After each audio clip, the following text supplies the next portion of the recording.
This is the Fairfield Economic Development Commission meeting of December 9th. It's a special meeting beginning at 8:30. We're meeting via Zoom as we have over the last several months. Just for introduction, my name is Mark Barnhart, Director of the Community Economic Development Department here in town. We have with us Steve Rosado, Commission Member Justin Beck, Matt Rappaport, Ken Hochhauser, Colin Colburn, Rob Valori, and I think we also have our recording secretary on the line, Gretchen Gerthner, and we also have our past commission member emeritus, Don Peterson, who's joining us today. So welcome everyone. I want to express first off the regrets of the chair, who you know is not with us. From Kevin Lesko texted me last night and said something had come up at work and he's not able to join us this morning, but he sends his best regards and hopes to get to know each and every one of you in the next couple weeks or so.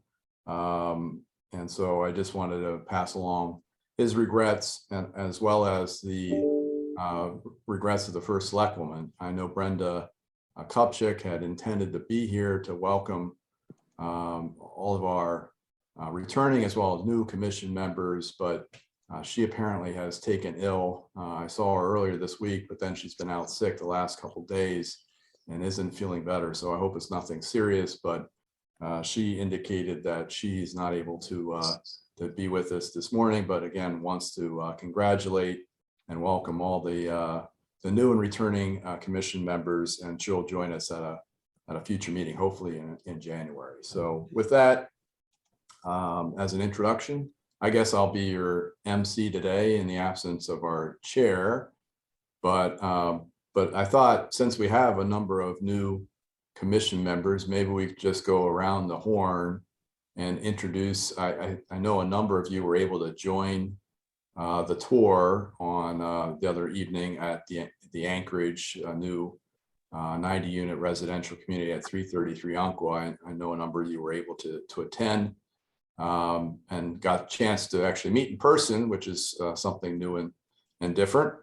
But maybe for those who weren't, and for all, it would be great if maybe we could just take a few minutes to introduce ourselves and tell a little bit, like a couple minutes about our background and what our interest is on the Economic Development Commission, what we're hoping to accomplish, but not a lengthy monologue like I'm doing right now, but maybe a couple minutes. So maybe we start with Steve, who's had been on the commission. So Steve, go ahead. Hey, I guess I've been on the commission since about 2017, I think, if I have that correct. I'm not sure. I'm really enjoying just to get involved in the community and give back. Been in Fairfield since probably 1996. Married, 2 kids, both boys up at UConn. Work for a company called Overdrive. We do digital distribution. And so if you use the Fairfield Public Library and you check out a digital book, you know my company. So they're based in Cleveland. I'm happily in my basement here in Fairfield, enjoying the pandemic like everyone else. Really appreciate the great work that Mark does week in and week out, and for the town and for us. And that's enough for me.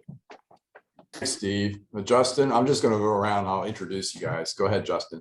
Sure. I grew up here and left here when I was 21 years old and came back in 2011.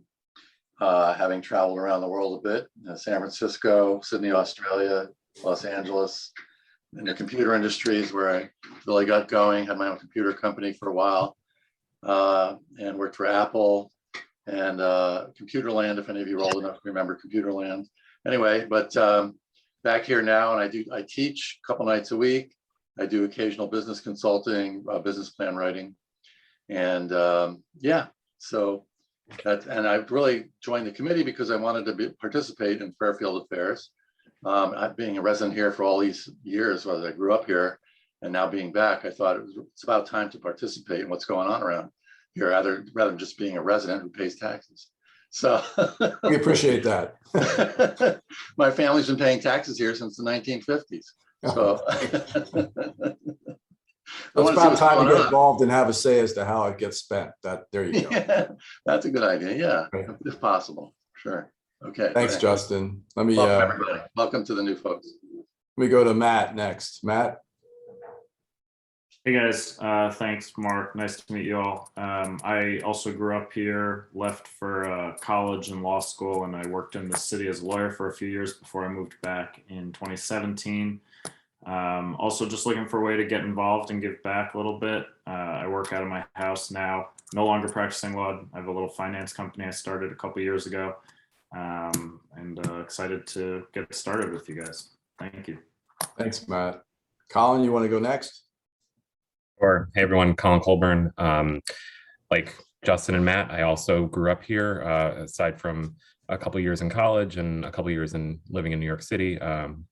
Been back here since 2018, and very similar, wanted to get involved and wanted to have a little bit more of a say in, especially on the economic side of things, of how the town can grow its grand list and how we can attract businesses. In terms of what I do, I work for a company called Forrester Research. I advise companies, Fortune 1000 companies, on their digital marketing strategy. Very cool. Thanks, Colin. Rob, you want to introduce Sure. yourself? Yeah, I'm not from Fairfield. One of the few, I guess.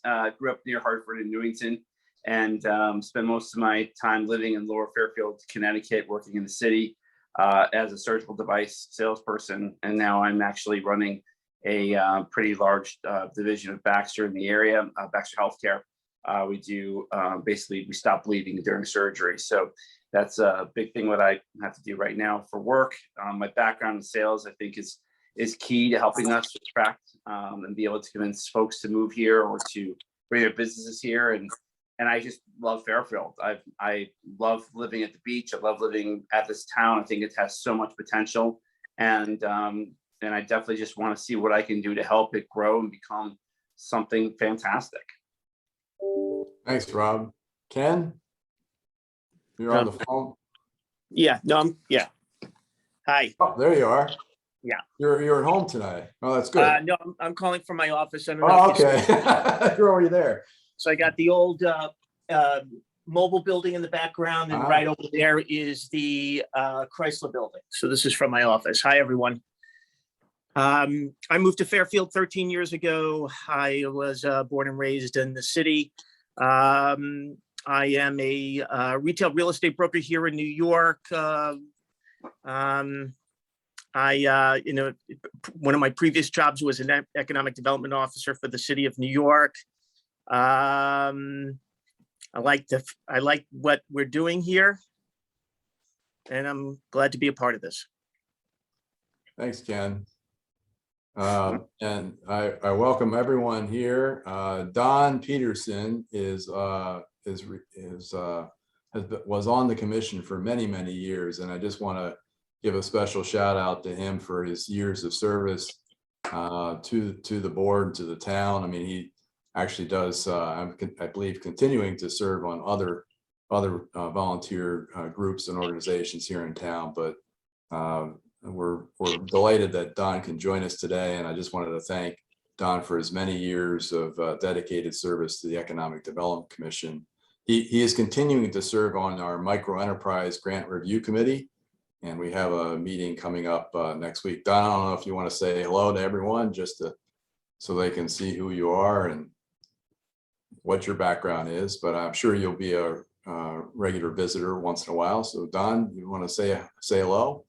Well, thanks for those kind words, Mark. It was a great pleasure working with you and the other commissioners. I encourage the new commissioners to dive in and learn as much as they can and stay involved. Retired from GE after 41 years. Funny, none of it was in Fairfield, although I've lived in Fairfield since 1989. And thank you, Don. Really appreciate again all your hard work. The one thing, Don was always one of the first people to attend, be at the meetings, could dial into Zoom, so you can always count on Don to be a regular attendee and participant and active contributor in all of our events. So I do appreciate Don joining us today. So there's a couple of things. This is really somewhat of an organizational meeting too. I'm going to propose that we don't have to consider or elect officers at this meeting, but we do need to consider and act upon the minutes if we can, as well as set our meeting calendar for 2022. So I know there's only a couple folks here, Ken and Steve, that were at the last meeting, so maybe they can hopefully have had a chance to take a look at the minutes and make sure that they are an accurate reflection of what we discussed. Maybe Justin too. I'm not sure if you were there, but Yeah. would one of you kindly make a motion to approve the minutes? Yeah, I'll make a motion to approve the minutes. I'll second that. All right, thank you, Justin, and Steve seconded that. Any corrections or? No, I did go, I did go through them. Okay, good. Well, hearing none, how about all in favor say aye on approving the minutes? Aye. Aye. Anyone opposed? Okay. Abstentions? Okay, great. So that's done. And then the 2022 meeting calendar, we typically meet the first Thursday of the month at 8 o'clock when we were meeting in person. I think that was really, for those folks who work locally, an opportunity to fulfill their volunteer commitment here to the Economic Development Commission, and then they get to work. I guess the same for folks commuting, although that's maybe not as tenable. But on Zoom, we've been meeting at 8:30. So first off, is the first Thursday of every month okay? I didn't see any conflicts with holidays or other observances, but the first Thursday, is that an okay meeting time for folks here? Yep, good. And what about, I'm assuming at some point we will be able to return to in-person meetings. This has its advantage. Certainly it's convenient, especially for those folks like Ken that's in the city, or, I know Steve's traveling, can dial in from places far and away. So it does have its advantages. I think what we're trying to do is eventually get to a hybrid meeting model, so we can, those that are able can meet in person, but we can also have technology in place that people can dial in and participate remotely. But we're not quite, we have a couple meeting locations that have that capability.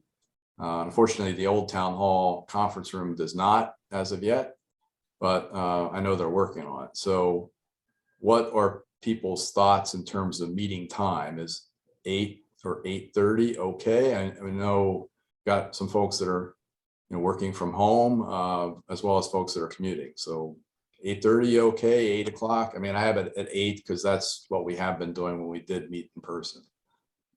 Yep. Any I thoughts? like 8 o'clock. I'm good with that. 8 or Okay. 8:30. Either one's good. Yeah, once it's in my calendar, I can work around it. Okay. 8's okay, but okay.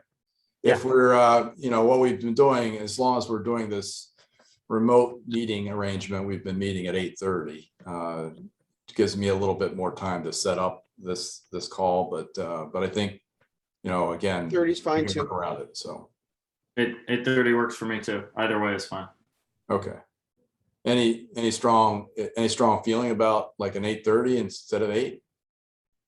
I like 8:30 more than 8, but either one is good. Okay, I'm a little bit more awake at 8:30 than 8. Yeah. I'll go 8:30. I mean, I start my day at 7, but I have to get my 3 cups of coffee in. So. There you go. Right? See? All right, so I'll put 8:30, and we'll hopefully at some point be able to meet in person. But for the time being, what we've been doing is meeting via Zoom. So again, it has its advantages as well as drawbacks. But can I get a motion then with that change to 8 to 8:30 to approve the meeting calendar I make the motion to an 8:30 start time, and the first Thursday of every month? the first Thursday of every month. And Okay. I'll second it. All right, thank you, guys. Any other comments on that? Questions before we vote? Okay, everyone in favor, say aye. Aye. Aye.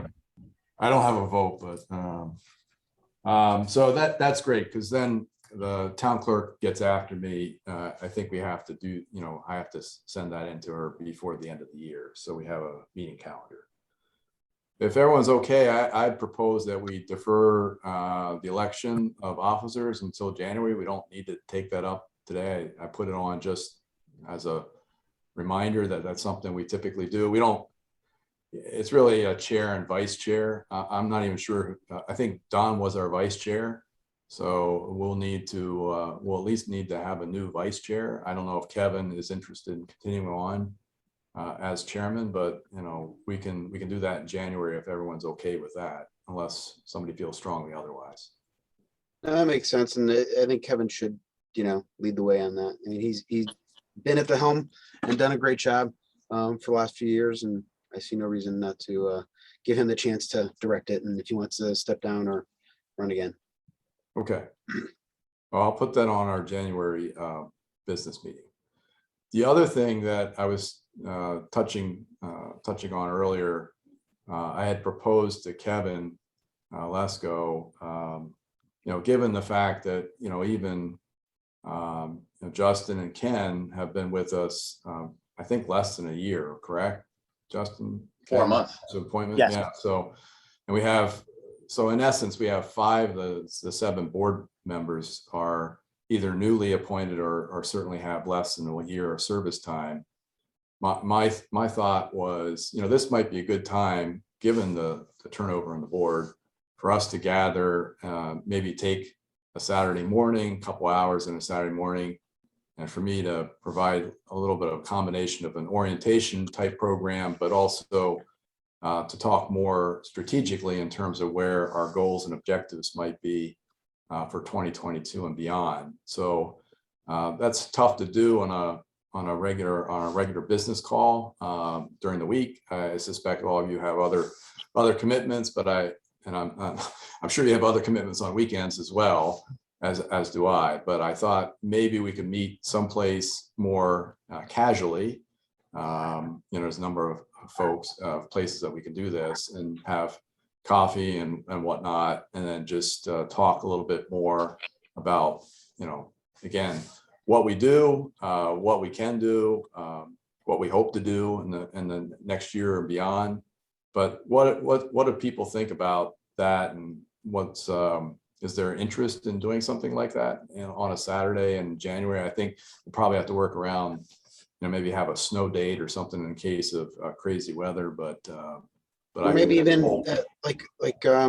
grab a casual dinner or something, or like a beer or something as well as an option. So you'd rather do an evening as opposed to a morning thing? Yeah, I think so. Evening also. I agree. I would prefer a Saturday morning than a Saturday evening. That's, kind of date night for. I was thinking more like a Thursday night or something. Yeah, Are you week- thinking, you're thinking a a weekday weeknight. night? Thinking a weeknight. weeknight, yeah.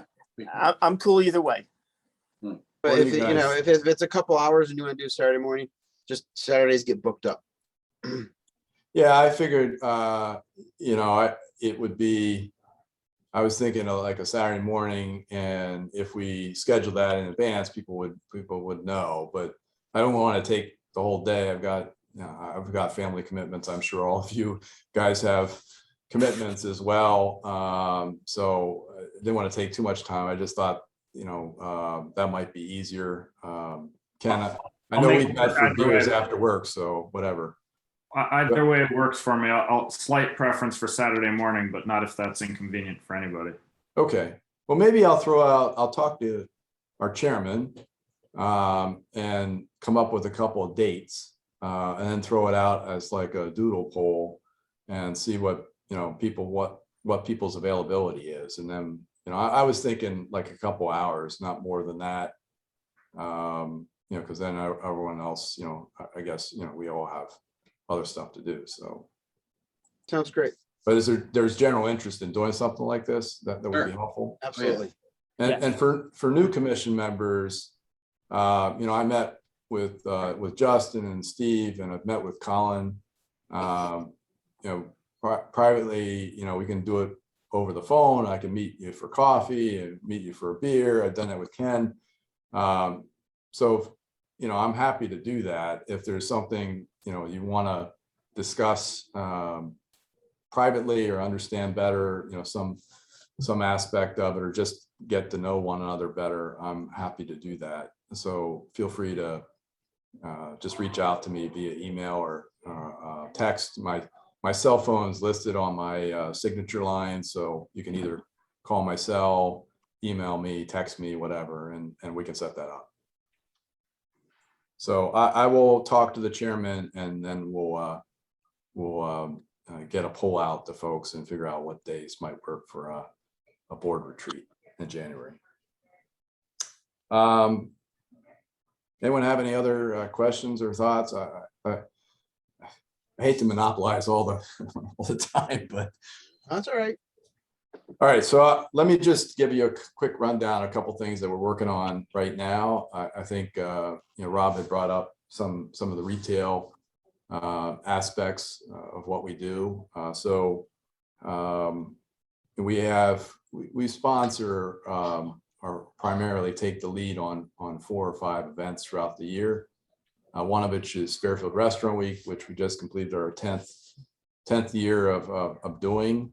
So this year it was 2 weeks, which was a change from the prior year. We had 28 restaurants participating, 4 of whom were new to the program. We typically do we obviously talk to each of the restaurant operators and managers and staff to get some feedback anecdotally as to how things went. The response has been overwhelmingly positive from all that participated. We really are actually looking for constructive criticism, things that we could do better.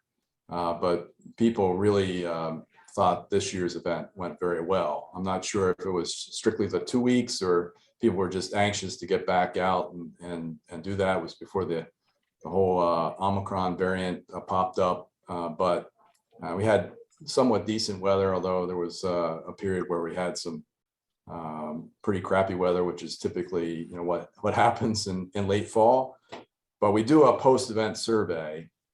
We got about a third of the restaurant operators responded, which is about on par from what we see. I'd love to get 100%, but I never seem to get over a third, maybe 40% participation. But those that did respond, all the feedback was great. 100% expressed satisfaction, 67% were very satisfied with this year's event.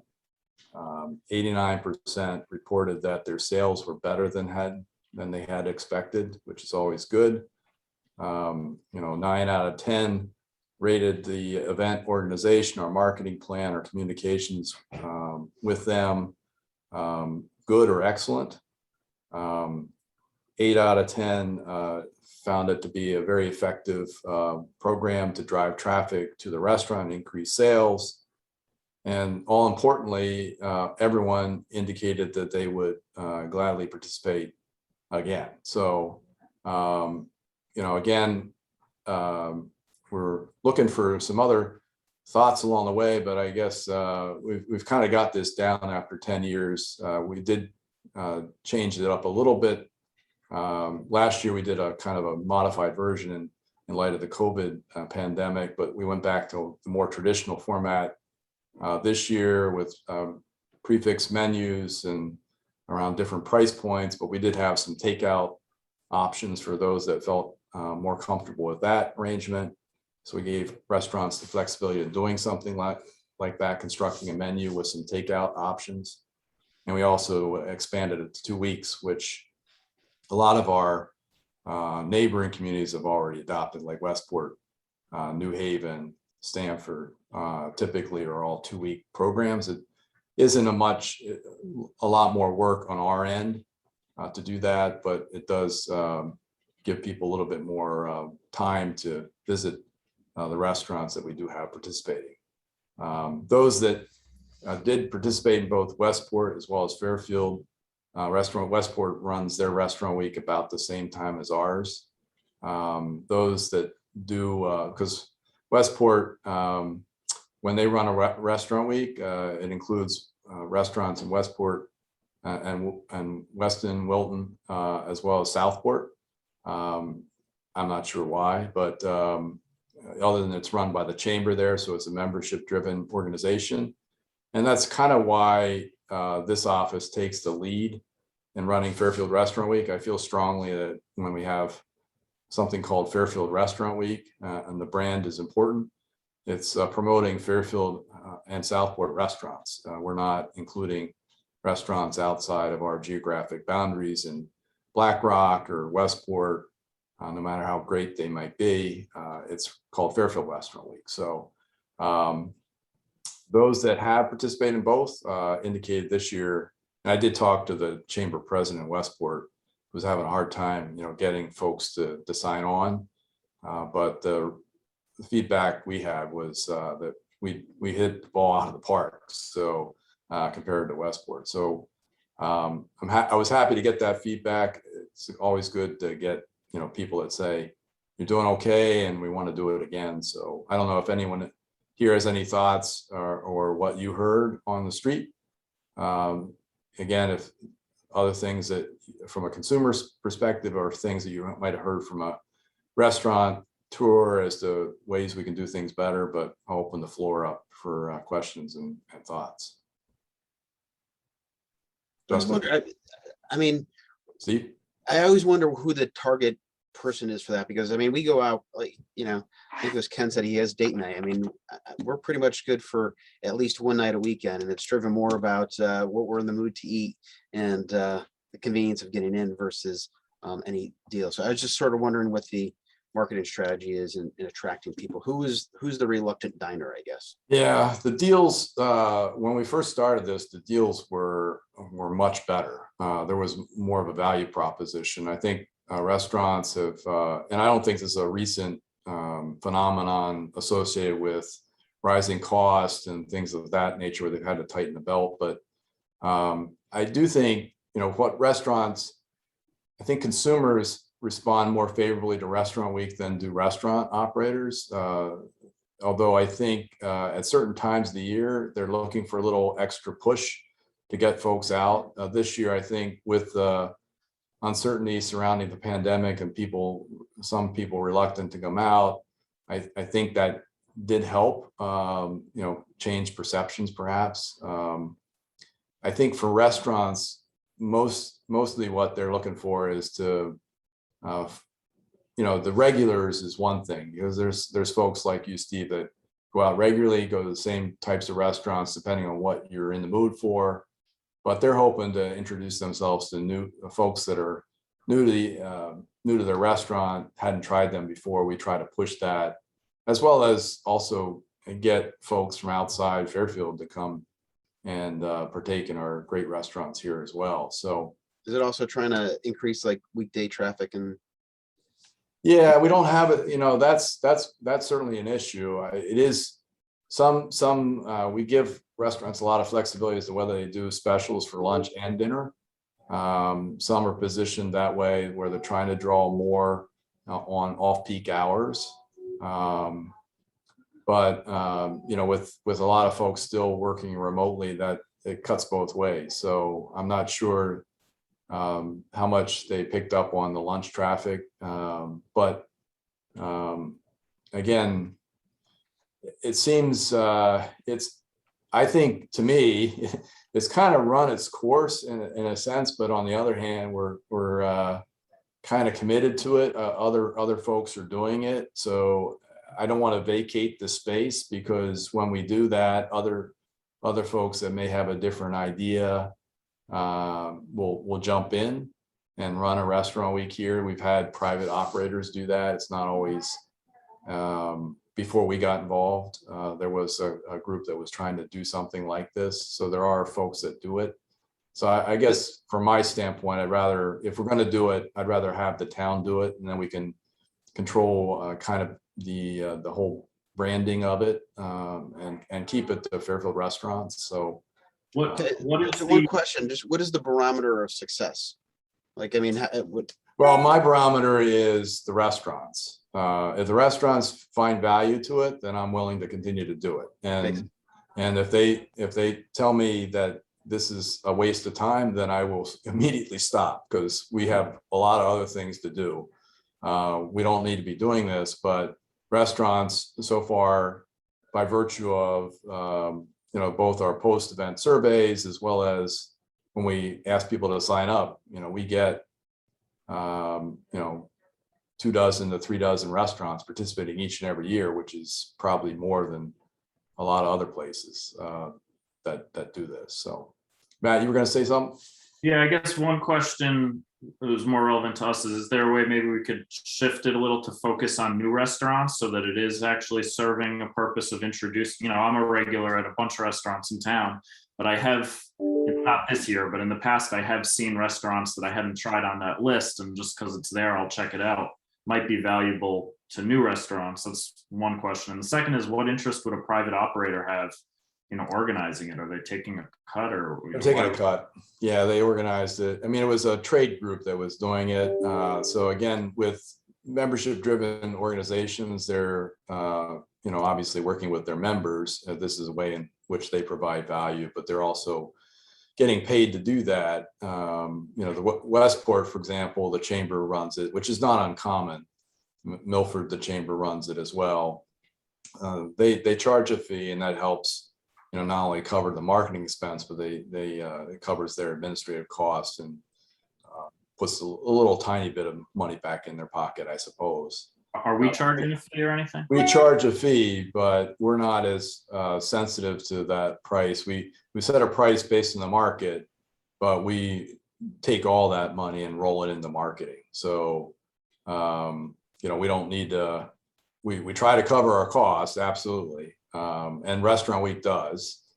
Some of our other retail events, Holiday Stroll tonight will also cover its costs. Some of the other events that are less well attended, like our spring shopping event, we don't charge a fee to retailers for that. We just try to cover it out of our internal budget. So, my bottom line is I don't have a huge event or marketing budget from the town. So we try to generate a certain amount without causing too much brain damage just to go around and collect money from folks. But now that we can take credit card payments, it makes it a hell of a lot easier to get people. We just send them a link and say, hey, pay here. But yeah, we roll it all into marketing. This is more for like probably our brainstorming or session, whatever. But I'm writing down these ideas.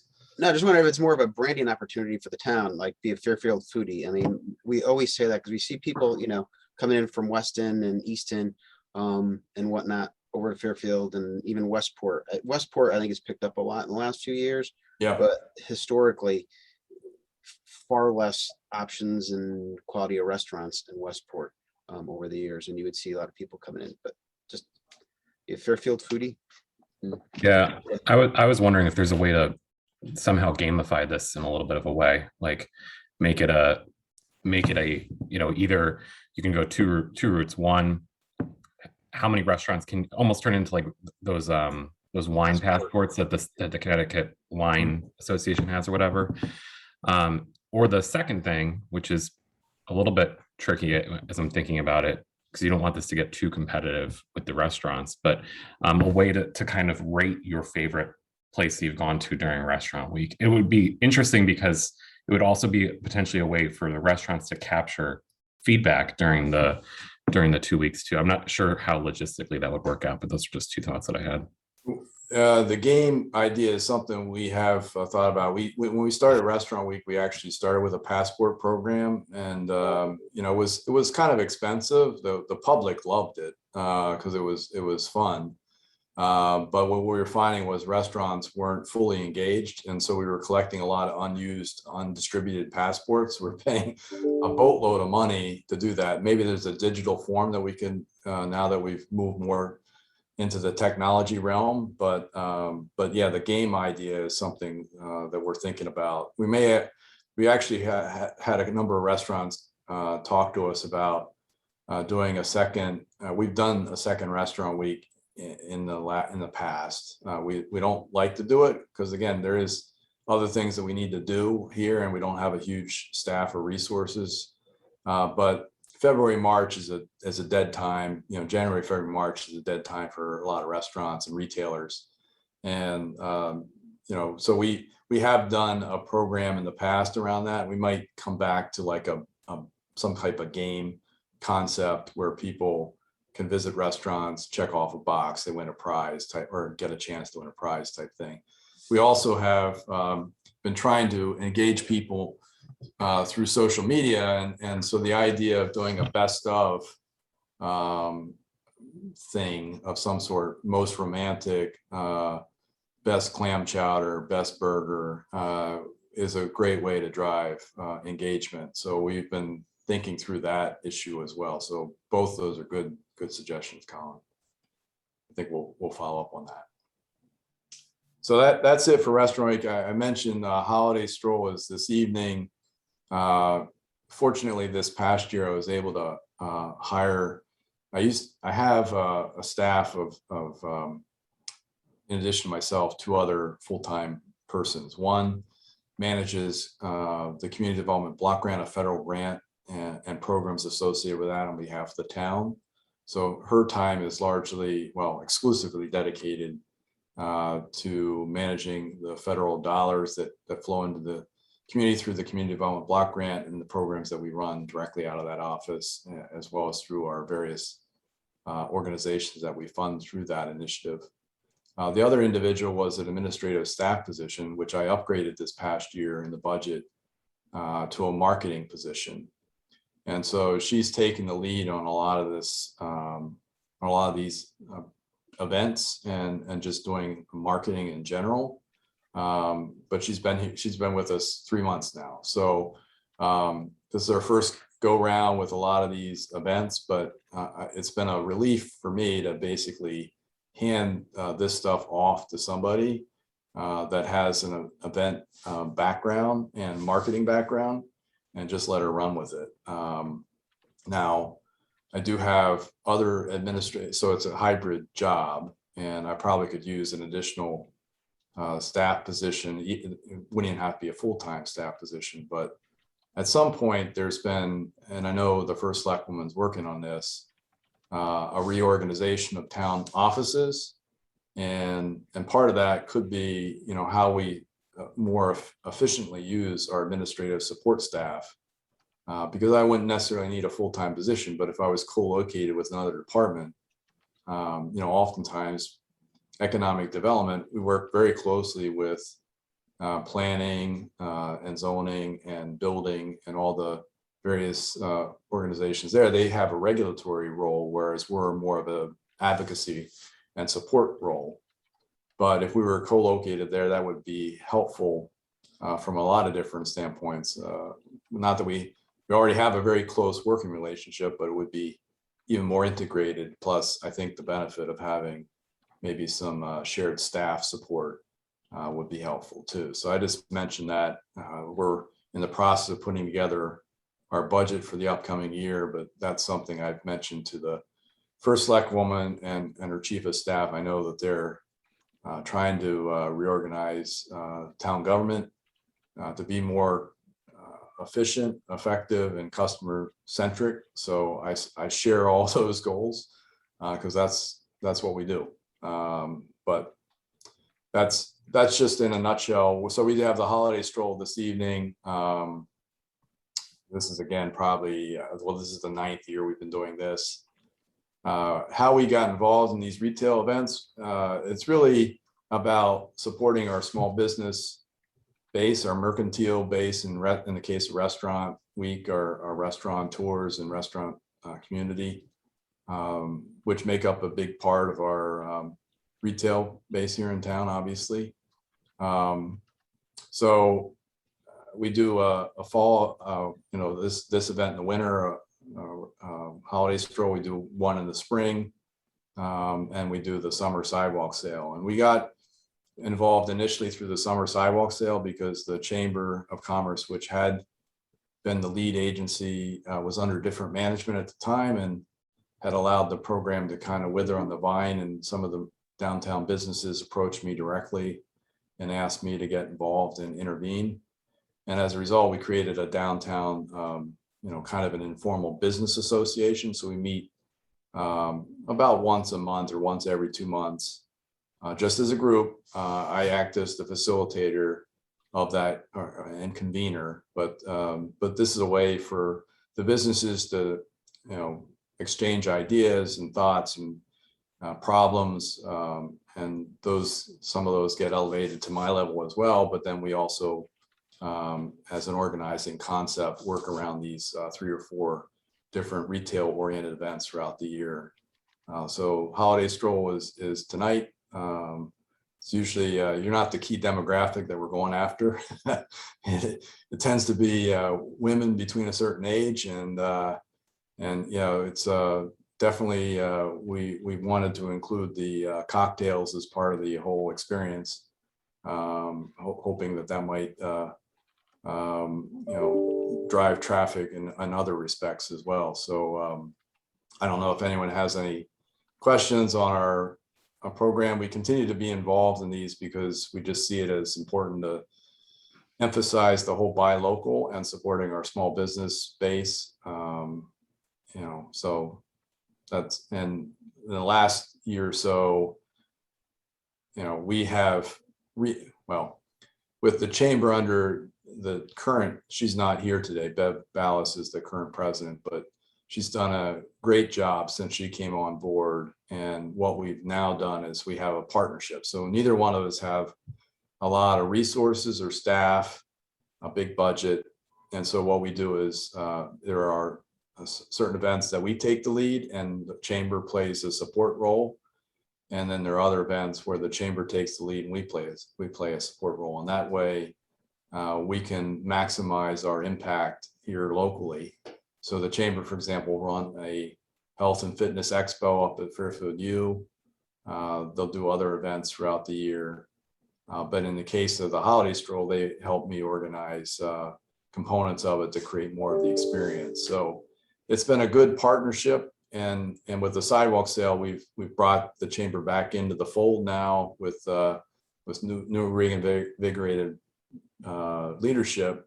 So while we organize the event, they do all the sales for us. So they basically control aspects of who signs up. We have outside vendors.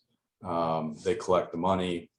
And then once we pay our cost, anything left over, they're free to take as a fundraiser for them. So that's how we've over the years we've had to be very creative. Necessity is the mother of innovation. So we don't have a lot of staff or other resources. So that forces us to be very creative and maximize and leverage where we can. So. Any thoughts on or questions? I'm just curious, why is Thursday night selected? Is attendance better than it might be on a weekend, or? Well, I kind of run this a little bit as a democracy. So I put the questions to the retailers, when would you like us to do it? And they selected Thursday. Their thought, not surprisingly, is that they get enough traffic on a Friday and Saturday night. They thought this would be a way of extending that into a Thursday. It's close enough to the weekend that people are still willing to go out and spend money and spend time, but it's not a day that or an evening that they have a lot of other traffic. So they thought of supplementing what they're already doing. And any way to measure if that's working? Well, again, I take my lead. It's really hard to do that other than talking to our clients, if you will, the retailers. And I have the same question to them. Is this working for you? Is it not working for you? If it's not working for you, please let us know, because we'll do other things. I'm happy to try anything once, maybe even twice to give it a go. But if it's not hitting, if it's not driving business to your store, to your restaurant, then we should be doing something else. That's been my mantra and driving force throughout this, which is I'm open to new ideas, But you know, it's gotta help the business. That's our client here. Yep. So what we're hearing is that this is again a very popular event with the retailers. I don't even have to. They're pounding my door down as to when we're getting this stuff organized. So this is something that people seem to look forward to each year. So Great. but we don't. You know, there's a lot of other things. I think to Rob's point elsewhere. I mean, retail supporting our business base in these ways is important, but a lot of this is downtown focused too, because that's where a lot of the you know, there's a lot of scale. It's at scale there, but we don't want to leave out. We try to do other things to support, you know, businesses in Southport and Greenfield Hill. We're sensitive to that, but so Southport's having a holiday shopping weekend. As soon as, you know, we're done with the holiday stroll, we'll be promoting that through Friday, Saturday, and Sunday to drive traffic and support of Southport Village. Greenfield Hill the same way. So I'm willing to work with anyone, provided we can about different ideas, but they have to meet us part of the way. They can't just expect us to do everything. You know, we can put a certain amount of staff time and resources into this, but they got to do part of the work too. Does anything go on Black Rock Turnpike? Yeah, that's a hard animal up there, because you got a lot of national retailers, and even downtown with the national retailers, it's a different environment. So you know, we've tried to work with a couple of the independents up there, and obviously restaurants participate, but the chains, you know, typically those decisions are not vested with local management. Yeah. And so, you know, and they're not as interested in participating. So they're not as involved. And to the point that Rob raised at the beginning before we started a meeting, I mean, I think that's part of Fairfield's authentic brand. We're not trying to be Westport. We're trying to be different. We have a lot of independent, locally owned and operated retailers that are unique to Fairfield or unique to this area. You can't go someplace else and find some of these stores. You can find something similar to it, but I think that's a unique shopping experience, and we need to be sensitive to that. The same with dining. You know, this area, we're blessed because we have a lot of those, you know, locally owned and operated or small regional franchises or chains, but they're very local, and it provides a different dining experience than going to a Chili's or a, you know, Applebee's or something like that. You can find that anywhere, and it's not even that good of food. So you know, it's different, and I think that's what we have to lean into, that I think, which is you can't find this stuff elsewhere. If you want something, you know, you have to be authentic to yourself. I think that's what we've been trying to promote with our local retailers, and also, you know, they need to, you know, it's not all, they can't compete effectively on price with some of these online and other larger chains. So they need to differentiate themselves on knowledge, experience, customer service, things like that. That's what it's all about. And the good news is the community is very supportive of buy local. We're very, again, fortunate in Fairfield. We got people that understand that's important to support local businesses, and they vote with their pocketbooks. So that's good. We're just going to ask you, there, Matt raised the Black Rock Turnpike. Whatever happened with the more pedestrian friendly plans for Black Rock Turnpike, and they were going to put a rotary in at one point? And yep. So they are still, we have a concept plan, and I'm glad you mentioned that, Steve, because the one thing I know we're running a little beyond our normal, we're coming up on 9:30, but so we have a concept plan approved. We are looking for funding for design to do a piece of that. And so we're on a similar process with the Post Road Circle, and there's a public informational meeting next Wednesday, the 15th, talk about that, which is looking at the rotary or the circle where McDonald's is located and reimagining that to provide a more safe and user-friendly experience for all folks that have occasion to go through that area. And that there's actually, if you spend any time there, there's a surprising amount of very hardy souls that are trying to cross that area on foot. There's even hardier souls that are trying to do that, traverse the area on bike. So it's not about necessarily creating individual bike lanes and things like that, but it is trying to make it a little safer and to focus our efforts on local traffic as opposed to providing a diversion for I-95 traffic, which is what we see in the morning and evenings as people try to circumnavigate or get off 95 to avoid some of the traffic backups, particularly in the morning. And you know those folks are in a hurry, obviously, to get to where they want to go. So you see speed increases, and as a result, with the number of driveway cuts, you see accidents happening. And so we're trying to make that a little safer, similar to Black Rock Turnpike. So there is this public informational meeting next week. We did have a member of the EDC on the Citizen Advisory Council, Elise Fatherly, who is no longer with the commission.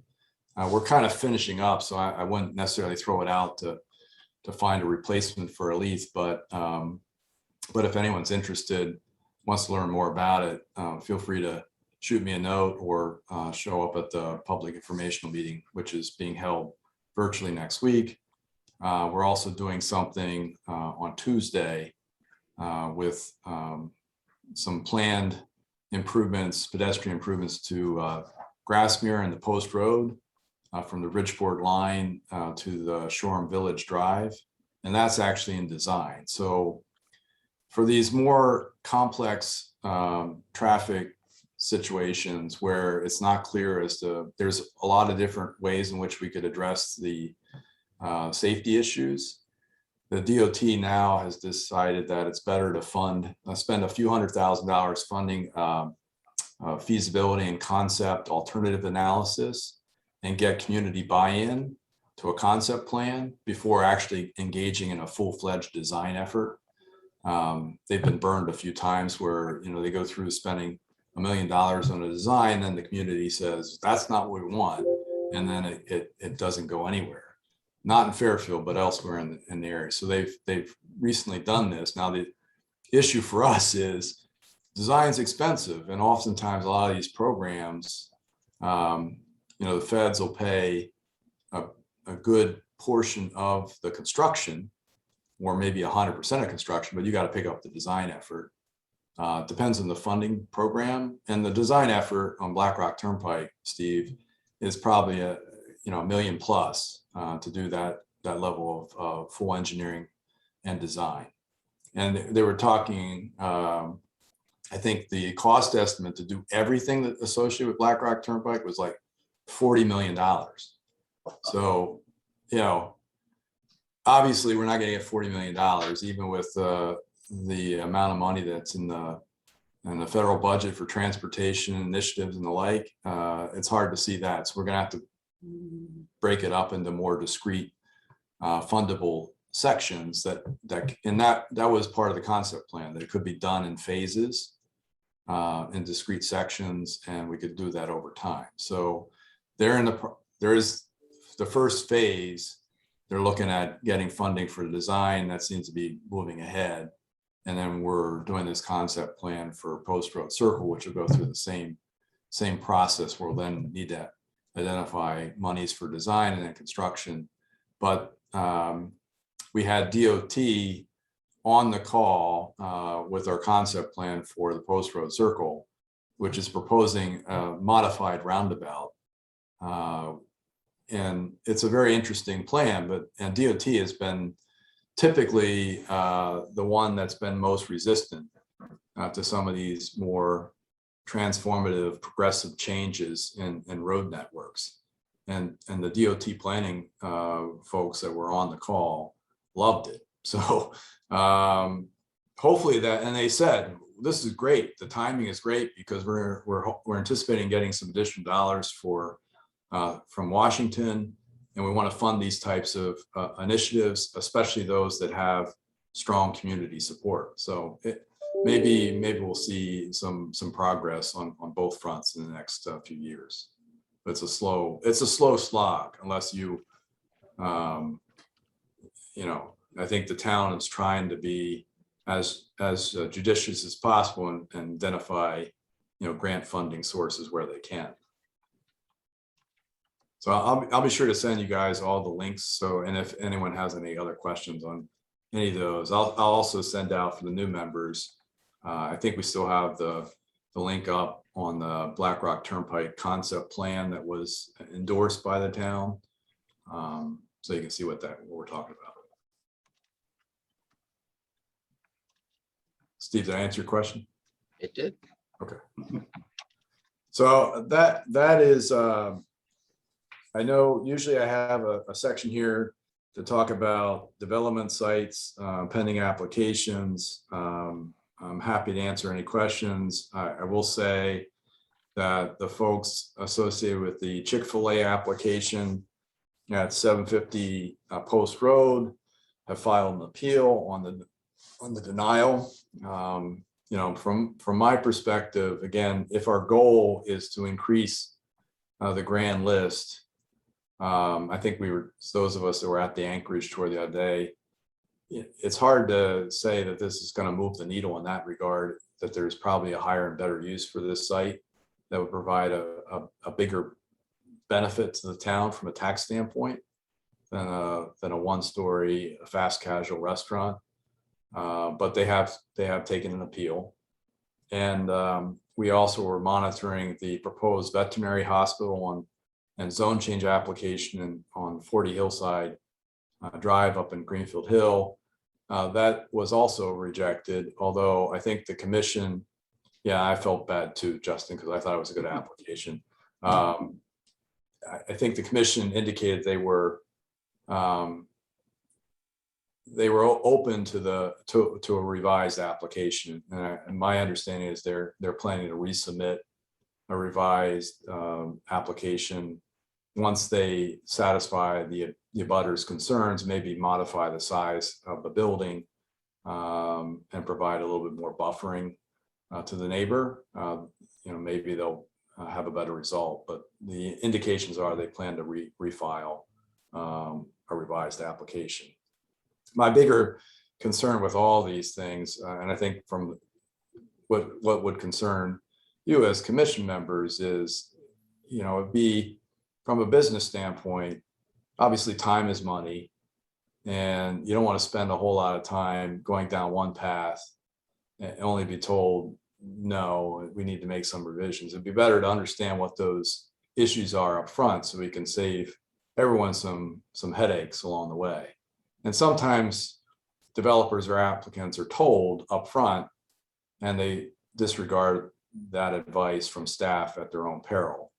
But I think, one of the things that troubles me is that the length of this approval process, it takes a long time, and some of it's necessary because you want to provide the opportunity for people to provide feedback on a proposed application. But Chick-fil-A was, I think, four nights of public hearings. A lot of it seemed to be a little bit redundant after a while. And as a result, even with Chick-fil-A, it completely screwed up the schedule for everyone else. So there's a lot of things that are, in a holding pattern, waiting for that to conclude before they can present. And then, again, if you're making an application, only be told, well, if you had done a couple things, maybe you could have done things, the result would have been better. From my, perspective, it would be great if we could give people that, advice up front. I'm sure, a lot of people would you know, not all, because there's some that are thick-headed about it, but some would say, I gotta- yeah, John Mark, I just if you can wanna- get me through this process quicker, that's money in my pocket. I just have one comment I wanted to share, just because anecdotally, friends came to me like on the side. They seem to think that that rejection was politically motivated because of the politics around Chick-fil-A. And I'm just sharing it because my wife is on like some, you know, Fairfield moms book, you know, Facebook groups and whatnot. And that opinion is widely held. And I'm just saying, like, my response to people were like, if you just like listen to the notes, and they had a terrible parking plan for it, and you know there was some video that people showed from Norwalk, is what really sunk them. It's not based on politics. I agree with you on it's a way too arduous process, but communicating like that information out, it's probably more on the zoning board, but that this is not a political issue. It is just, you know, they didn't follow, you know, they had a bad application within they. I really have to jump. I'm late. Good Thank to you, meet Steve. everyone. I look forward to our next meeting. Thank you, Mark. See ya. Thank you. And I know we're at the 9:30, so we usually try to keep these things to an hour, but I don't want to cut anyone off if they had other observations on either of these fronts. And but we can certainly continue that discussion at hopefully our retreat in January, either evening or Saturday morning sometime. Can I just ask a quick question? The zoning on that Chick-fil-A site, which was Joe's before, could a multi-story go in there? Could we have greater revenue from that site? Under what circumstances? Well, I think the site obviously would support it. It's commercially zoned, so you can do a certain level of density, you know, quote unquote, as of right. There is no such, it's not like, you know, to do these things, any of these things across the counter with an administrative sign off, but there are, you can certainly do a multi-story mixed use development on that site. Okay, and I think that would, to our conversation informally at the Anchorage, I think that would provide a higher tax yield benefit from that standpoint to the town. You know, if that's your measure of success. So a lot of this will, you know, what I struggle with to some extent, I'm hoping to get the board coalesced around, you know, what is our driving objective? Because, you know, I hear a lot about, you know, we need to grow the commercial grand list to help offset, you know, the impact to the residential homeowner in terms of taxes. That's one way to do that, because there's certain cost of providing a quality education system and municipal services and the like. And all of our, for the most part, 95–96% of our budget comes from property taxes in one form or another. So it's all driven by that. So it makes sense to me. But you know, if that's our overarching objective, our primary one, then, you know, really what drives that is development activity, building activity, not so much you know, whether a storefront is vacant or not, or whether a user, we have a tenant for a place, because that doesn't bring any, you know, it helps the overall business atmosphere, but it doesn't actually change. You know, if I swap out tenant A for tenant B, it doesn't bring a whole lot in terms of actual personal property tax, unless it's some kind of, you know, huge data storage type company or something like that, where they got computers and things like that, but, or medical provider or something. But that's, you know, we've had that conversation before. If that's the overarching goal, then I think we should try to align what we're doing to accomplish that. And part of that is figuring out from a planning perspective, what kind of growth we want to see, what kind of uses we want to see, where do we want them to be located, and to what scale. So I was a strong proponent behind getting some money for my counterparts in planning and zoning to do a plan of conservation and development update. It's been 20 years since they did a comprehensive review of our land use policies. It's been 30 years since they did a comprehensive update of our zoning code. It's far too long. And there's a lot of stuff in there that I get complaints all the time from a zoning standpoint, from businesses, as to why we do it this way. So that's probably for another day, but there's a huge nexus between what we do in economic development and what zoning will allow. Mhm. And we need, and, you know, so again, if that's our objective, we should, you know, follow the money and focus our attention in those areas. Mhm. Again, I talked all the time, so. Quick basic question, and I shouldn't have the answer for this, but or the answer to this. The way development translates to revenue is just property tax, and square footage is in that calculus. So a multi-story generates more tax revenue than a single story because it's got twice the square footage. Is that the idea?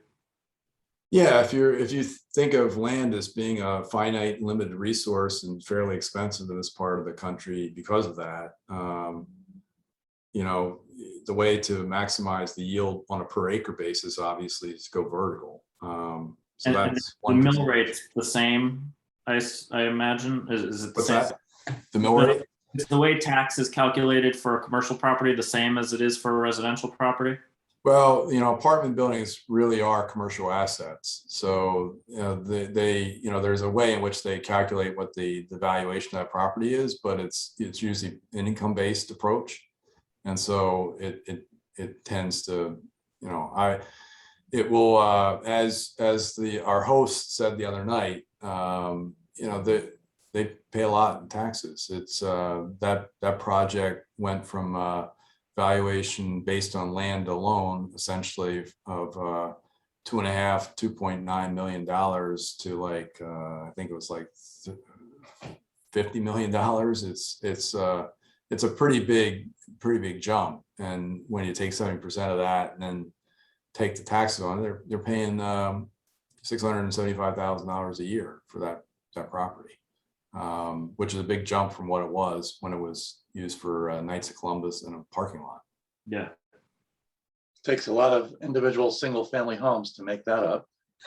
Well, you know, and I think when we lost GE was contributing about $1.5 million in taxes per year from that site, which, you know, again, if you're doing a per acre analysis, it's fairly small yield on a per acre basis because it was a pretty big property.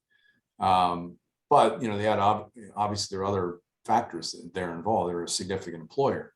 It's the same argument with the universities too.